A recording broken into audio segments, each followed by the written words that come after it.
बिस्मिल्लाहिर्रहमानिर्रहीम। अस्सलामु अलैकुम दोस्तों, नई वीडियो में खुशामदीद। दोस्तों, सऊदी अरब पर 2 मिसाइल दाग दिए गए। सऊदी डिफेंस सिस्टम नाकारा, मोहम्मद बिन सलमान की टांगें कांपने लगी। हमलावर कौन है और आखिर उनके मकासद क्या है?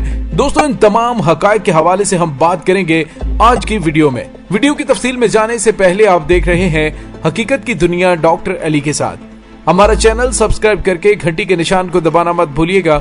इस वीडियो को ज्यादा से ज्यादा फेसबुक, व्हाट्सएप और सोशल मीडिया पर शेयर जरूर करें। शेयर और लाइक करने के साथ साथ कमेंट बॉक्स में पाक फौज जिंदाबाद, पाकिस्तान पाइंदाबाद और पाकिस्तान के गुमनाम हीरोज को सलाम का नारा कमेंट जरूर कीजिएगा।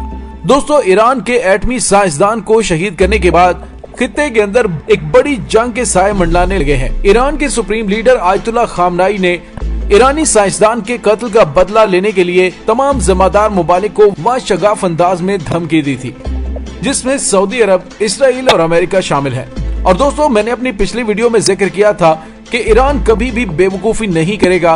वो सऊदी अरब, अमेरिका और इसराइल पर बराह रास्त हमला नहीं करेगा, बल्कि इत्तेहादी ग्रुपों की मदद से इन मुमालिक को नुकसान पहुंचाने के इकदाम का आगाज कर देगा। और फैसला कुन मार्का ईरान की जानिब से सदर ट्रंप के दौरे सदारत के खत्म होने के बाद 20 जनवरी के बाद लिया जाएगा और देखा जाएगा कि हालात किस करवट बैठते हैं। दोस्तों, अब यमन की मुसल्लह अफवाज ने 2 इंतहाई तबाहकुन मिसाइल सऊदी अरब के फौजी ठिकानों पर फायर किए हैं। यमन की मुसल्लह अफवाज के तर्जुमान ने कहा है कि यमन की फौज और रजाकार फोर्सेस ने मिसाइल हमला किया, जिसके नतीजे में 15 सऊदी फौजी जाँ बहक और जख्मी हुए हैं। अल मसीरा टीवी की रिपोर्ट के मुताबिक यमन की मुसल्लह अफवाज के तर्जुमान याह्या सरी का कहना है कि यमन की अफवाज और रजाकार फोर्सेस ने मारब की तदाबीन चौनी में बैलिस्टिक मिसाइल बदर पी से हमला किया है, जिसके नतीजे में 8 सऊदी फौजी जाँ बहक और 7 जख्मी हुए हैं। इससे कबल गुज़िश्ता रोज यमन की फौज और अवामी रजाकार फोर्सेस ने निजरान में वाक़े अल-ज़हरा महाज पर ये कार्रवाइयां अंजाम देकर सऊदी एजेंटों को भारी नुकसान पहुंचाया है, जबकि एक बड़ी तादाद को हलाक और जख्मी भी कर दिया गया है। यमनी फोर्सेस और अवामी रजाकार फोर्सेस की इस कार्रवाई से सऊदी अरब के अंदर इत्तेहादी फौजी निजरान में अपने अड्डों को छोड़कर भाग गए हैं। दोस्तों, ख्याल रहे कि यमन की इनकलाबी कमेटी के सरबराह मोहम्मद अली अल हौसी ने हाल ही में खबरदार किया था कि जब तक सऊदी अरब यमन के खिलाफ जंग जारी रखेगा, उस वक्त तक सऊदी अहदाफ पर हमले भी जारी रखे जाएंगे। सऊदी अरब, अमेरिका, मुत्तहिदा अरब अमारात और चंद दीगर ममालिक की मदद से मार्च 2015 से यमन को वहशियाना हमलों का निशाना बनाया जा रहा है। और दोस्तों, इस इस्लामी मुल्क का बर्री और फिजाई मुहासरा भी किए हुए है, जिसके बायस यमन में दवाओं और ग़िज़ाई अशिया की शदीद किल्लत पैदा हो गई है। दोस्तों, यहाँ पे आपको ये भी बताते चलें कि गुज़िश्ता रोज अमेरिकी अखबार ने एक खबर ब्रेक की थी, जिसमें उन्होंने कहा था कि सऊदी अरब की तेल तंसीबात पर पे दर पे हमलों की रोकथाम के लिए बरतानवी कमांडोज को तेल तंसीबात की हिफाजत के लिए तैनात किया जा चुका है। लेकिन दोस्तों, अब सूरत हाल बहुत तेजी से बदल रही है। खित्ते के अंदर एक इंतहाई high value target Mohsin Fakhrizadeh, जो कि ईरान के जौहरी साइंसदान बल्कि फादर ऑफ ईरान जौहरी प्रोग्राम थे, उन्हें एक दहशतगर्दाना हमले में शहीद कर दिया गया। और साथ ही अमेरिका की खुफिया एजेंसी CIA के खुफिया ओहदेदारों ने कहा कि यह हमला इसराइल की जानिब से किया गया है।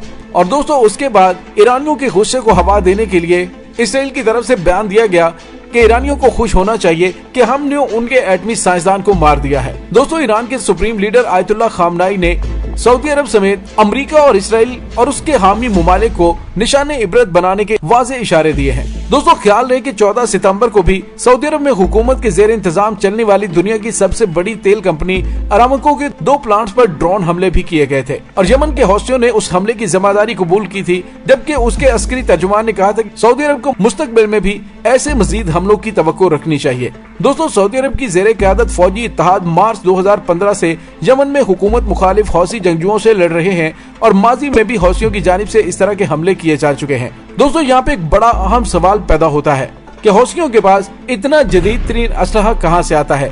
ईरान चूँकि आलमी पाबंदियों की जद में है, इसलिए वो तो सऊदी इत्तेहाद से लड़ने के लिए इतना जदीद असलहा उन्हें इतनी ज्यादा मिकदार में मुहैया नहीं किया है। तो दोस्तों, उसका बड़ा आसान सा और वाज़ेह सा जवाब ये है कि हौसियों को ये तमाम असलहा और गोला बारूद इसराइल और अमेरिका की जानिब से ही प्रोवाइड किया जाता है, ताकि एक तरफ हौसी जंगजुओं का खौफ सऊदी बादशाह के सर पर मंडलाता रहे और अमेरिका और इसराइल अपने मुफादात के लिए सऊदी अरब के अंदर अपनी अफवाज को तैनात करवा के अपने मज़मूम मकासद को पाए तकमील तक पहुँचा सके। और दोस्तों, हौसियों की जानिब से सऊदी अफवाज पर किया जाने वाला ये हमला, इसकी टाइमिंग बहुत ज्यादा अहम है। अगर आप देखें तो खित्ते के अंदर पहले ही जंग के बादल मंडला रहे हैं। सऊदी अरब की जानिब से इसराइली वजीर आजम बेंजामिन नेतन्याहू से मुलाकात के बाद खित्ते के हालात बहुत तेजी से ड्रामाई अंदाज में बदल रहे हैं। दोस्तों, मैंने अपनी पिछली वीडियो में जिक्र किया था कि ईरान अपने एटमी साइंसदान के कत्ल का बदला जरूर लेगा, लेकिन उसका तरीकाकार बड़ा ही मुख्तलिफ होगा। और दोस्तों, अब देखिएगा कि हौसियों की जानिब से इस हमले की जिम्मेदारी कबूल की गई है, लेकिन अमेरिका और इसराइल की जानिब से इनकार किया जाएगा कि उसमें हौसी मुलविस नहीं है, बल्कि इसके पीछे ईरान है। तो दोस्तों, यहाँ पे आपको ये भी बताते चले कि ईरान की जानिब से जब कोई कार्रवाई की जाती है तो उसकी जिम्मेदारी भी कबूल की जाती है और बबांगे दोहल बताया जाता है कि हमने ये किया है। जिस तरह से जनरल कासिम सलमानी को शहीद किया गया, तो अमेरिकी फौजी अड्डे को मिसाइलों से आग का गोला बनाकर उसके 100 से ज्यादा फौजियों को दिमागी तौर पर ऐसा मफलूज किया कि उसके बाद वो फौज के अंदर काम करने के काबिल नहीं रहे। और ईरान की जानिब से न सिर्फ उस हमले की जिम्मेदारी कबूल की गई, बल्कि उसके बाद भी बताया गया कि हम तुम्हें और तरह से भी चोट पहुंचाएंगे। दोस्तों, यहाँ पे आपको ये बताएं कि सऊदी अरब पर हौसियों की जानिब से ये हमला दो बड़े वाज़ेह पैगाम लेकर आया है। पहला पैगाम अमेरिका और इत्तेहादियों के लिए है कि जब तक ईरान का मुहासरा खत्म नहीं होता, खित्ते में इस्तेहकाम मुमकिन नहीं है। दूसरा ज्यादा सख्त और वाज़ेह पैगाम ये है कि ईरान किसी भी हमले का जवाब इससे ज्यादा शिद्दत के साथ देगा, और ये भी पैगाम सऊदी अरब तक पहुँच गया है। दोस्तों, यमन की जानिब से दागे जाने वाले इन मिसाइल हमलों के बाद मुल्की तंसीबात की सिक्योरिटी मजीद सख्त करने के भी अहकाम जारी कर दिए गए हैं। दोस्तों, अमेरिका और इसराइल की जानिब से खित्ते में मौजूद ईरान नवाज मलेशिया पर कई बार हमले किए जा चुके हैं, लेकिन ना तो उनके इरादों को तोड़ सके हैं और ना ही उन्हें उनके मकसद से पीछे हटा सके हैं। दोस्तों, सऊदी वली-ए-अहद ने मुत्तहिदा अरब अमारात के वली-ए-अहद मोहम्मद बिन जायद के इशारों पर चलकर सऊदी मुमलिकत को बेपनाह नुकसान पहुंचाया है। और कहने वाले तो ये भी कहते हैं कि अगर मोहम्मद बिन सलमान बादशाह बने तो ये सऊदी खानदान के आखिरी बादशाह साबित हो सकते हैं। दोस्तों, आज जो हौसी सऊदी अरब के लिए दर्द सर बने हुए हैं, उन्हें ईरान का साथी खुद सऊदी पॉलिसियों ने बनाया है। वली-ए-अहद मोहम्मद बिन सलमान ने मोहम्मद बिन जायद के कहने पर अल इस्लाह पार्टी को यमन का हुक्मरान बनने से रोकने के लिए हौसियों को खुद मदद दी और अल इस्लाह से लड़ने के लिए तैयार किया। हौसी इस मंसूबे को समझ गए और अल इस्लाह के साथ लड़ने की बजाय सऊदी नवाज सदर अब्दुर्रब मंसूर हादी के खिलाफ उठ खड़े हुए। अरब अमारात ने जब जनूबी यमन पर कब्जे मजबूत करके यमन को दो हिस्सों में बांटकर शुमाली यमन को हौसियों के हवाले करने की ठान ली, तो मोहम्मद बिन सलमान को मोहम्मद बिन जायद से शिकायत पैदा हुई। लेकिन अब बहुत देर हो चुकी थी। अरब अमारात ने बहरे अहमर के दोनों तरफ बंदरगाहों का कंट्रोल संभाला और फौज निकालने का ऐलान कर दिया।